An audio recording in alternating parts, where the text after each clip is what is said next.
Tenemos un país completamente improductivo, último en la OCDE, pero eso sí, que se levanta muy temprano. Esta reforma justamente se ha planteado con toda la intención de formalizar empleos, no de arrebatarlos. La reforma laboral no puede ir sola, va de la mano de la implementación y de los programas y proyectos que promueven el empleo, que lo apalancan y que mantienen estables a los trabajadores y trabajadoras. En el Banco de la República, en el Banco Central de Colombia, ¿hay una narrativa perversa contra el gobierno? Pueden comprar, pueden consumir, así que a nadie más le interesa esto que a los empresarios y a las empresarias para que más personas consuman sus bienes, porque está demostrado que va abaratando los costos de producción, los costos laborales, no se mejora la producción. La ponente de la reforma laboral nos acompaña a esta hora, es la joven representante María Fernanda Carrascal. Ella pertenece al Pacto Histórico. Representante Carrascal, buenos días. Buenos días, Julio. Un placer saludarla. ¿Aló? Y quiero hacerle... Sí, ¿me escucha bien, doctora María Fernanda? Lo escucho perfectamente, Julio. Buenos días. Buenos días. Doña María Fernanda, yo quiero comenzar con una preocupación que planteó el Banco de la República. Es que esa reforma laboral va a dejar a 450,000 colombianos sin empleo. ¿Usted cómo cree que se puede compensar esa alerta de una entidad tan seria como el Banco de la República? Bueno, Julio, buenos días. Muchísimas gracias por la invitación. Muchas gracias a los oyentes por estar pendientes de una de las noticias más importantes, sin duda alguna, de este periodo legislativo y tal vez desde hace mucho tiempo, porque no teníamos una reforma laboral justamente desde hace algunos años. Así que pues me complace mucho estar con ustedes. Hoy vamos justamente a radicar la primera ponencia para el primer debate. Lo que usted dice sobre el Banco de la República, yo tengo que decir que no estoy de acuerdo con esto que han emitido desde el banco. Esta reforma justamente se ha planteado con toda la intención de formalizar empleos, no de arrebatarlos. Tenemos muy claro que la reforma busca regular y actualizar el derecho laboral, que tiene una desactualización por lo menos de 40, 50 años en Colombia, desde que tenemos el Código Sustantivo del Trabajo, pocas reformas realmente para regular las relaciones y para favorecer de alguna manera el eslabón más débil de la cadena del trabajo, que es el trabajador y la trabajadora, se han hecho. Todo lo contrario, se hicieron fue reformas regresivas como la 789 del 2002, que le quitó derechos adquiridos a los trabajadores como los recargos nocturnos y el pago de festivos y dominicales. Así que buscamos la formalización por lo menos de 2 millones de personas a través de formalizar sectores como el trabajo doméstico, los migrantes, el sector rural, los jornaleros, que de hecho los gremios agropecuarios estaban pidiendo ese tipo de contrato especial agropecuario desde hace varios gobiernos. Se lo solicitaron a Santos, se lo solicitaron a Duque, nadie les paró bolas. Entonces queremos también los contratos de aprendizaje, el SENA, por ejemplo. Y con esa formalización pretendemos también darle estabilidad laboral a los trabajadores y trabajadoras, estabilidad que hoy no tienen, mejorarles los ingresos a través de los recargos y de los dominicales. Es muy importante para que consuman y la economía se mueva. Y lo siguiente que queremos hacer es, a través de la política pública de empleo, generar nuevos puestos de trabajo. Porque todo hay que decirlo, Julio, y la política de apalancamiento del gobierno pasado, que lo hicieron a través de un decreto, pues tuvo unos resultados positivos y nosotros queremos darle alcance, no solamente para mujeres, para adolescentes, para personas mayores de 28 años, por cada puesto que se cree para esas poblaciones, se les da un subsidio a la nómina. También queremos incluir a personas con discapacidad y otros programas que tiene el Ministerio de Comercio con reindustrialización, la asociatividad que está en manos de la UAEOS, programas y líneas de crédito que están en manos del Ministerio de Agricultura, pero además también del Banco Agrario. Entonces es toda una política que se complementa, Julio, no solamente la reforma laboral. La reforma laboral no puede ir sola, va de la mano de la implementación y de los programas y proyectos que promueven el empleo, que lo apalancan y que mantienen estables a los trabajadores y trabajadoras, generando capacidades para los empresarios para que sean más productivos. Doña María Fernanda, con el mayor respeto le vuelvo a formular la pregunta, porque no me la respondió. Me habló de las bondades de la reforma.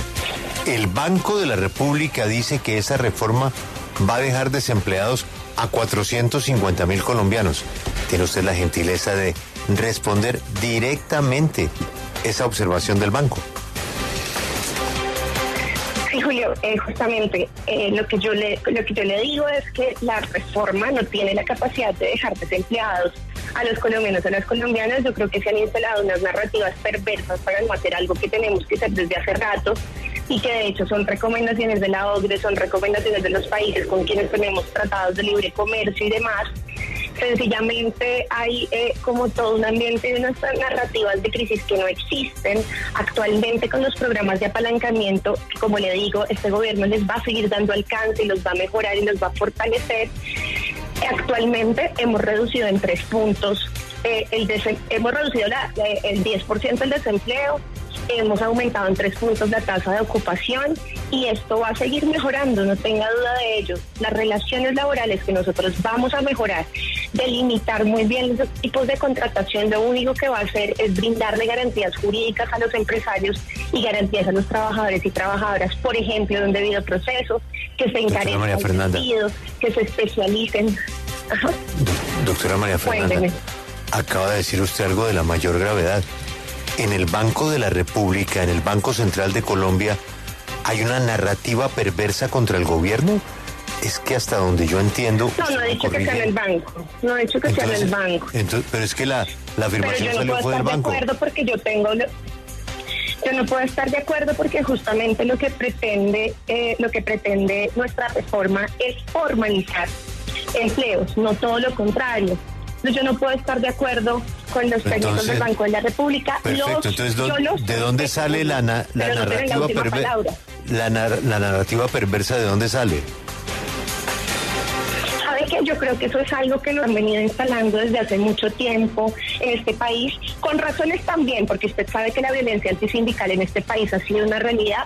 Nosotros tenemos más de 15.000 hechos victimizantes contra los sindicatos y contra las personas que se han querido sindicalizar y organizar para defender los derechos de los trabajadores y las trabajadoras. Eso es una realidad, pero yo creo, y les invito como ponente coordinadora de la reforma laboral, que es hora de pensar más en la productividad del país, de hacerlo con más pragmatismo, de entender que los trabajadores y trabajadoras son el insumo principal de las empresas y por tanto son quienes mueven las empresas, la productividad de las empresas, en la medida que tengan mejores salarios, mejores condiciones laborales, que estén libres de violencia y de acoso en sus lugares de trabajo, como lo pretendemos atendiendo a la Convención 190 de la Organización Internacional del Trabajo, en la medida que haya menos brechas de género, en la medida que los y las trabajadoras tengan mejor salud mental y tengan estabilidad laboral. No solamente pueden tener mejores condiciones para sus familias, sino también desarrollo de su proyecto de vida. Pueden endeudarse para comprar vivienda, pueden endeudarse en el sector financiero para hacer su proyecto de vida, Julio. Y por tanto, pueden comprar, pueden consumir. Así que a nadie más le interesa esto que a los empresarios y a las empresarias para que más personas consuman sus bienes y sus productos. Sí, representante, pues usted tiene una tarea que es muy importante y es liderar la coordinación de esta reforma laboral. Un tema que es fundamental es la concertación, porque se tocan los intereses de distintos sectores y el sector productivo tiene muchas preocupaciones respecto a este proyecto. Hablamos, entre otros temas, de los recargos nocturnos, de los dominicales y de otros temas que podrían encarecer y disparar los costos laborales. ¿En qué va a ceder el gobierno finalmente en esta ponencia?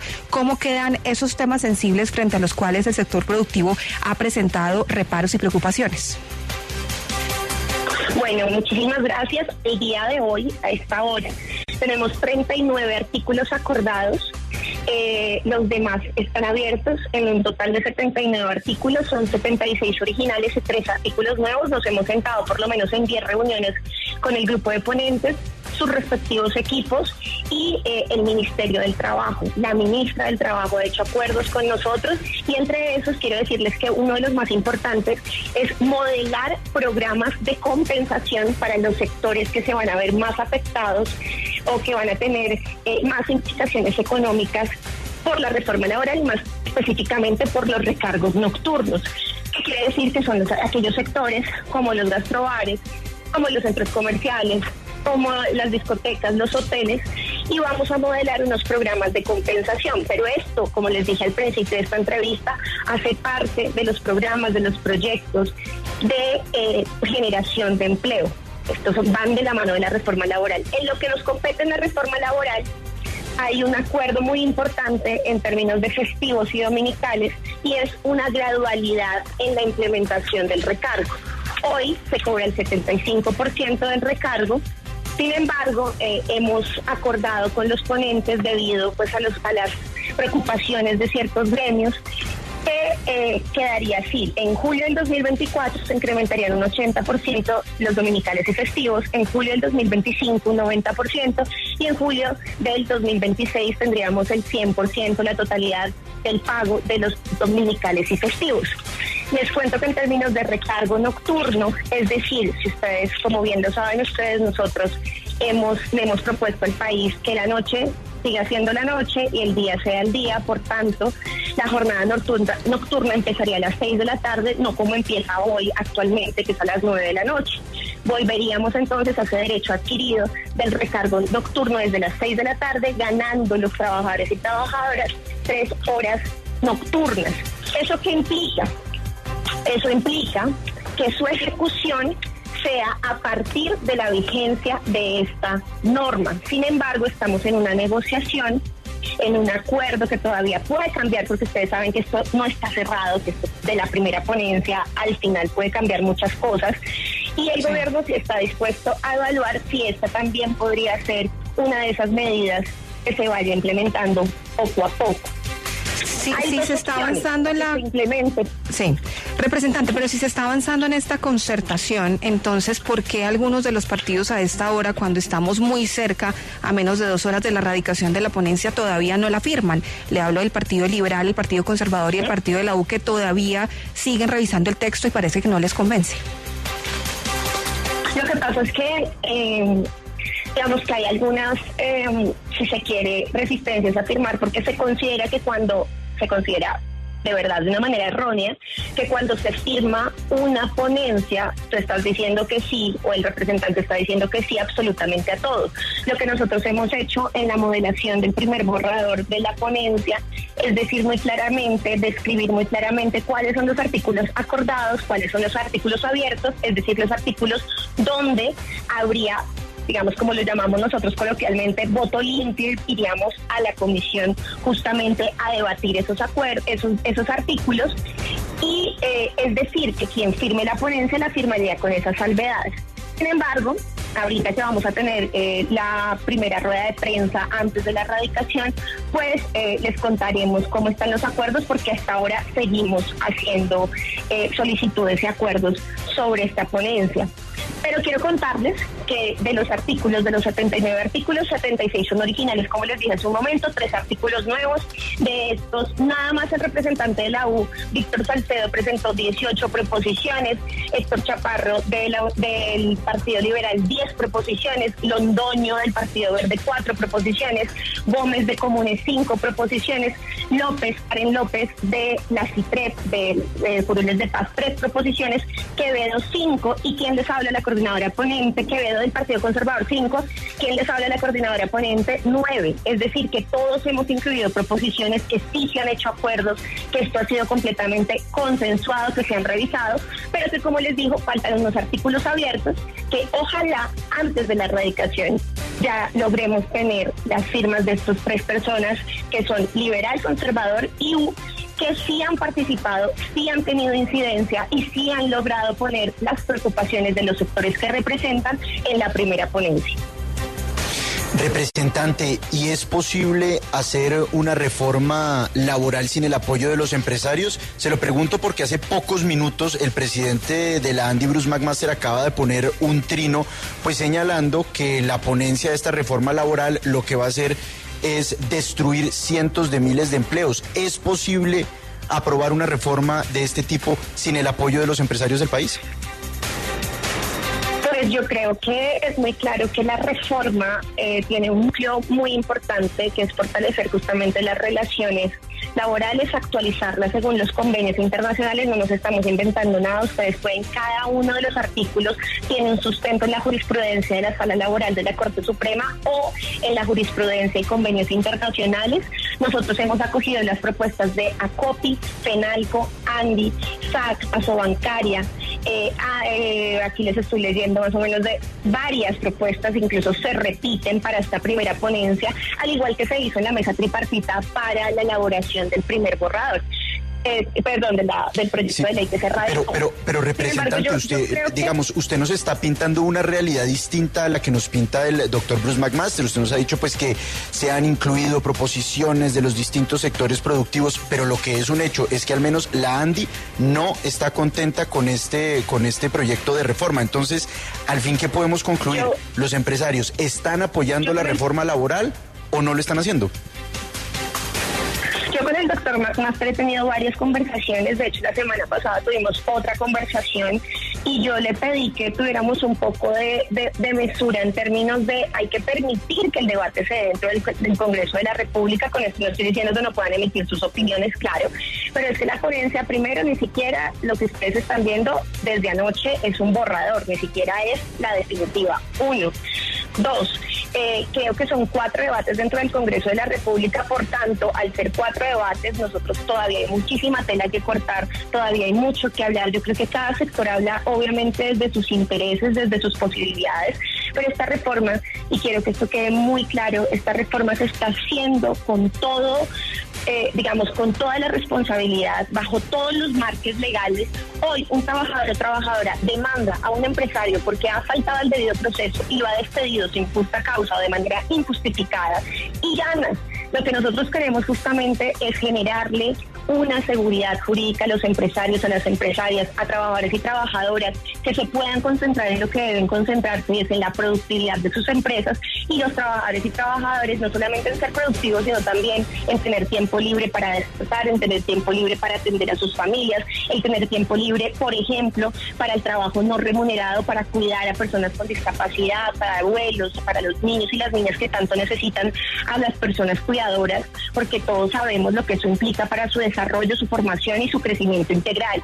Entonces, tenemos que empezar a partir de esto. Yo creo que, yo respeto mucho a Bruce McMaster, pero yo creo que un tuit no puede ser la última palabra de esto. Apenas esto está empezando, apenas vamos a radicar la primera ponencia, que no es, repito, la que desde ayer está en los medios de comunicación y en las redes sociales.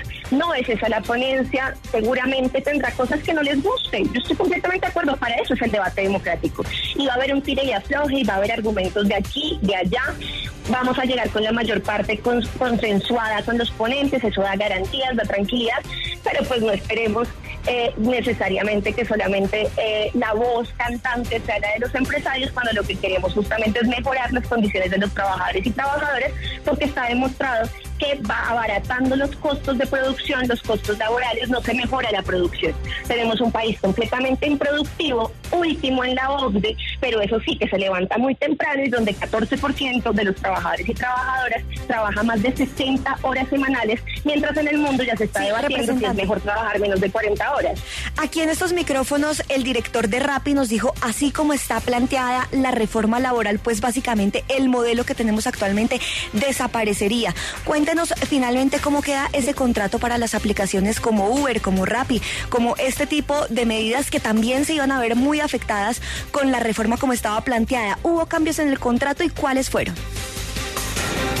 Sí, hubo cambios, sí, un cambio muy interesante, porque estamos innovando en materia de derecho laboral. Les hemos creado un contrato completamente especial y único para este tipo de plataformas de domiciliarios.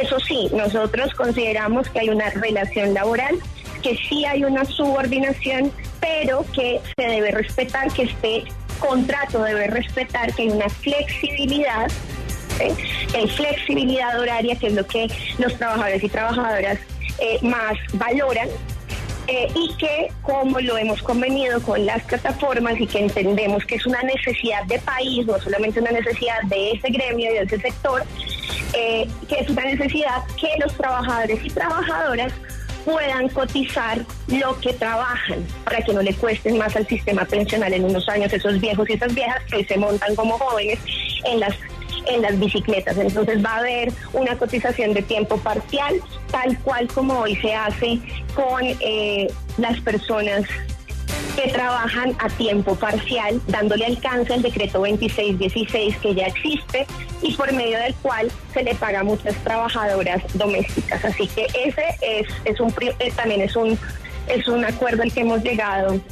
como ponentes. Hicimos un artículo sustitutivo, una proposición sustitutiva, y ese artículo es completamente nuevo, ese contrato especial es completamente nuevo, modelado específicamente para ese sector.